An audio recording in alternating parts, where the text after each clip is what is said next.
So this exercise is the dead bug modified. And what is it actually doing? Well, you've probably noticed, especially if you've had long-standing back pain or sciatica, that you find you get flare-ups for no apparent reason, or from one day to the next, and you can't put your finger on what it might be. You might be in the supermarket, you turn around suddenly and boom, it goes. You might be in the house going to reach for the kettle and boom, suddenly it goes. Doing silly little things that shouldn't really bother you. And this all comes down to a lack of spinal control. And that's why this first exercise is all about stabilizing your spine in the safest way.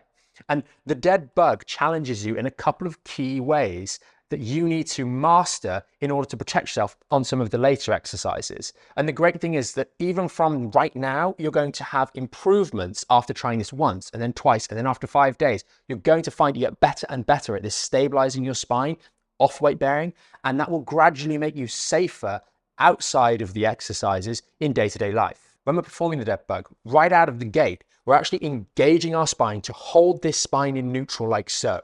And then the very first challenge is lifting the one leg up. That can sometimes result in a twisting happening in the lumbar spine and ouch, it hurts, start again.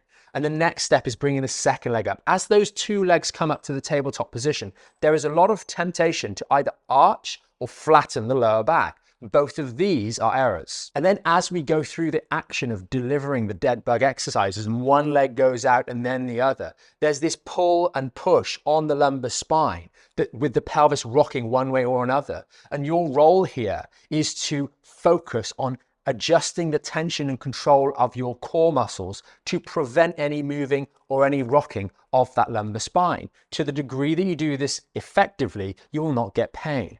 If you fail to do it effectively or do any of these movement leaks, which we'll discuss a touch later, then you're going to find you get pain. And that's a cue that you've done it not quite right. The thing is, if in this environment, on the bed or on the floor, you're struggling to do this without pain, then you really need to pause for a moment and say, well, if I can't even control my leg when I'm lying on the floor and wiggling it, essentially, is causing me to lose control of my lower back. Is it any wonder that daily life is such a difficult task to get through a day without flaring the back up?